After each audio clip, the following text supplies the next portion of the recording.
The prophetic symbolism in the book of Deuteronomy sometimes can be just so stunning and overwhelming, and it can be so subtle that a lot of times people miss it. My case in point is Deuteronomy chapter 31, where Moses is getting ready to die, and he hands over the reins of power to Joshua, and Joshua leads the children of Israel into the promised land. Now, many of you may not know that Jesus' name in Hebrew is actually Joshua. So why don't we say Joshua in English? Well, basically what the translators did is they took the Hebrew name Yehoshua, which is Joshua in Hebrew, and took the Hebrew letters and gave them Greek equivalents. And this turned out to be what we know today as Jesus. And so, as not to confuse the other Joshuas in the rest of the Bible with the Messiah, they decided to transliterate the name to set the name apart to make it special and unique. And that's why we say Jesus instead of Joshua. But in the Hebrew, we say Yeshua. So basically, Joshua and Yeshua, Joshua and Jesus are the exact same name with the same meaning.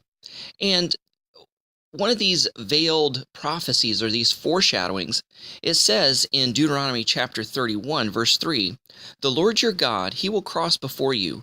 He will destroy these nations from before you, and you shall possess them. Joshua, he shall cross over before you, as the Lord has spoken." Jesus will cross over before you. Crossing over, that's sort of like an idiom that we use to refer to death. Somebody crossing over to the other side. Well, the promised land represents Eden, represents a heaven on earth, and the wilderness represents the world. And so it says that Joshua will cross over just as the Lord has spoken, and he's the one that's going to conquer the promised land or bring the children of Israel into the promised land. And that's exactly what Jesus does with us. Jesus has crossed over. He defeated death. He beat death. He crossed over from this world into the next world, and he has paved the way and made a way for us to cross over into the promised land of the world to come. Now, further down in verse 7, it says, "Moses summoned Joshua and said to him before the eyes of all Israel, Be strong and courageous. You shall come with this people to the land that the Lord swore to their forefathers to give them." Here we go. "And you shall cause them to inherit it." Who's caused us to inherit the world to come? Who's caused us to inherit the true paradise, heaven? Who's caused us to inherit it? Joshua, Jesus, Yeshua. It's Yeshua who caused us to inherit the promised land of heaven.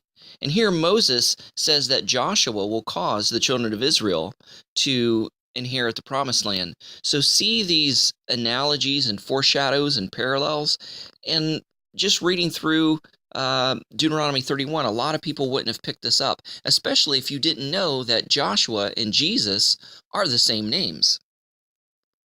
So as you read through the Word of God today for yourself, ask the Lord, say, "Lord, just open up my eyes and open up my spirit to your Word. Reveal to me something special out of the Word today, something that I've never seen before that'll just kind of wow me and just cause me to become more endeared to your Word and to thank you for the depth and complexity of your word, to reassure me and to remind me that this is a supernatural book, that it is your words." Hey guys, thanks so much for listening. Go out there and have a great day. God bless. Abraham'sDescendants.com, getting back to the first century in a 21st century way.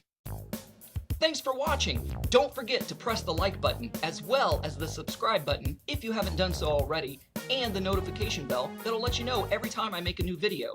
And don't forget to share this with a friend. Also, visit our website at Abraham'sDescendants.com. Thanks. Shalom.